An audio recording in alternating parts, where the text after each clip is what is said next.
Hi, today we are going to talk about the parking lot analogy. You might see this on my YouTube channel because I've done a video on it in the past, little cartoon video to explain what the parking lot means. But I think it's really important to visit the parking lot analogy right now as we as a world, as an economy, as a market are starting to see shifts and movement towards recession. The parking lot analogy is something that I created probably 10 years ago, and I've used it in lots of different talks and speeches and engagements with clients. And I want to talk to you about it for a moment because I think it's really important for us to help understand what's happening with business right now and why we're going to start seeing a major shift away from growth metrics to bottom line improvement and margins. About May 1st, I posted on LinkedIn that morning or that afternoon, I had seen throughout that day a shift in conversation that told me that we as a market were about ready to move into recession. What was that shift? It was a change in the conversation with executives. The month of May, I did 16 speaking engagements to about 150 senior executives throughout the course of that month. And every one of those conversations, I started to hear a shift in tone, in words, in key phrases that were being used.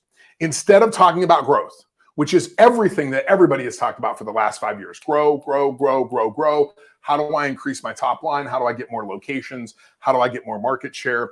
Starting right about May 1st, the conversation shifted and everything became about margin. How do I make more money? How do we improve our results? How do we lean out our operations? How do we reduce costs? How do we reduce inventory? All of these things started to happen, and you can see them. If you Google any of those right now, you will see that trend in everything that's happening. Walmart, Target, all the major retailers are talking about inventory reductions. You're seeing layoffs happening. We talk about that in the last episode about the 9 box and how companies make the determination on who they're going to cut, why they're going to cut, when they're going to cut. But this parking lot analogy is something that you're going to start to see. And if you are smart, if you're an employee, you're going to start investing time, resources, energy into learning these skills that I'm about to show you. If you're a business and you haven't yet thought about what I'm going to talk about, you're already about 3 months behind, and you're going to have a hard time unless you make a decision really quickly here to move forward. What the parking lot analogy says is this. I want you to imagine for a moment that it's Christmas Eve and you've got to go out and do your Christmas shopping. You haven't had a chance to do it yet this year. I'm a guy, I have made this mistake multiple times. It's about 4 o'clock on Christmas Eve, and I'm out running around frantically trying to buy presents for my friends and family. Back in the day, and still to this day we do this, we go to the mall. And the mall on Christmas Eve is absolute total chaos. Parking is really at a premium. Many times you've got to walk a far distance to get into the stores. The stores are mobbed. Now, I want you to imagine for a moment that you pulled into that mall parking lot. And instead of finding lines and signs that would tell you where to park, that would show you where to park, that would guide you and direct you, instead what you have is just an open parking lot. And the belief of this mall owner is that, everybody is pretty good at driving these days. Let's not spend the money on setting up the parking lot with lines and signs. Instead, let's just rely upon people's good nature and their ability to drive a vehicle to sort of self-organize this parking lot. Well, you can imagine what would happen.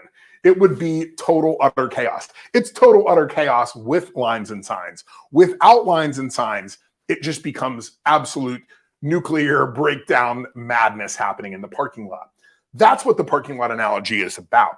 Inside of our business, many times when things are good and we're growing and things are going fast, we're very focused on getting marketing. We're getting more people to the mall. We want to get as many people here as we possibly can. And we're not thinking about the organizational skills of getting people in and out of the mall as efficiently and with the least amount of frustration as possible. What tends to happen, though, when market conditions change and people start focusing on bottom line, they start focusing on margins, what tends to happen is you start to see more of an effort around improving the experience, getting the throughput faster. See, when we talk about business, we need to understand that there's a couple of different aspects to our process. I'm going to go ahead and turn on my vibe board here real quick. You've got inputs, you've got throughput, output, and outcome. This is my in and my output.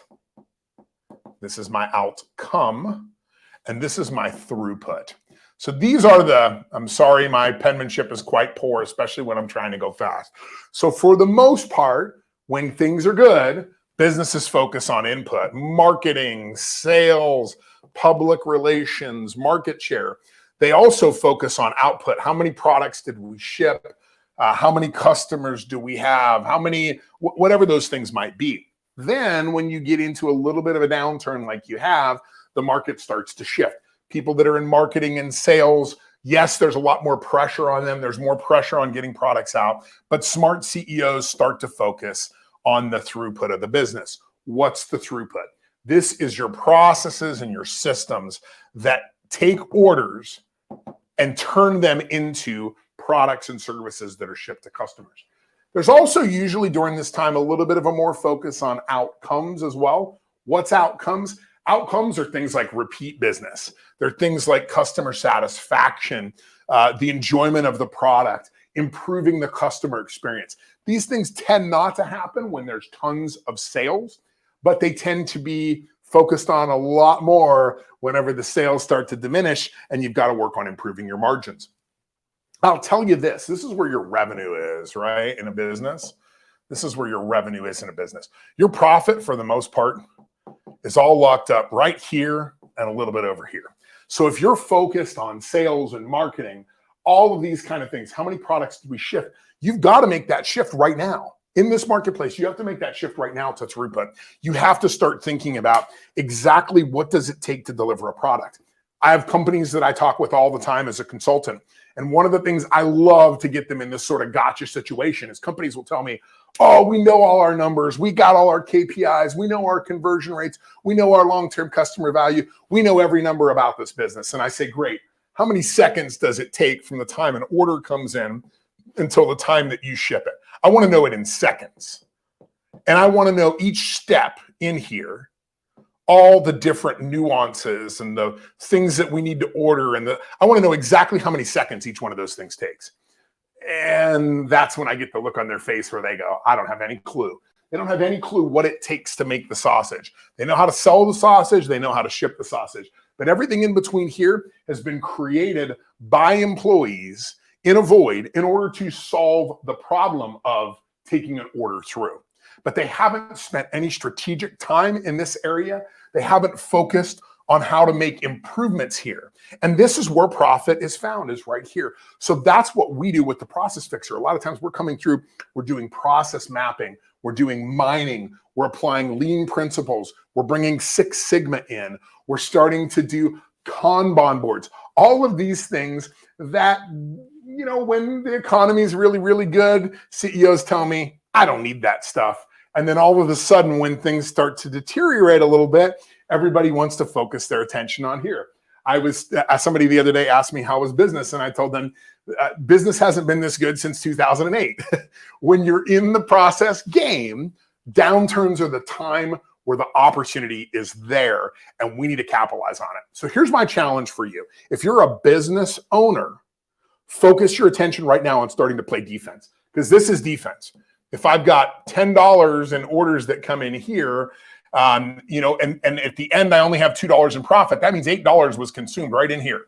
Get focused right here, because this is where you're going to make your profit. If you're an employee and you work for a company, start to focus your learning right now on this. Watch these type of videos. Read my books about how to be a great lean manager. Get out there and learn about Six Sigma. Read books on lean management. These things are going to help you. They're going to make you invaluable in the role that you have today inside your organization. And candidly, if you go back to us talking about the 9 box, when you learn these skills, you end up in the top right hand of the quadrant. Until next time.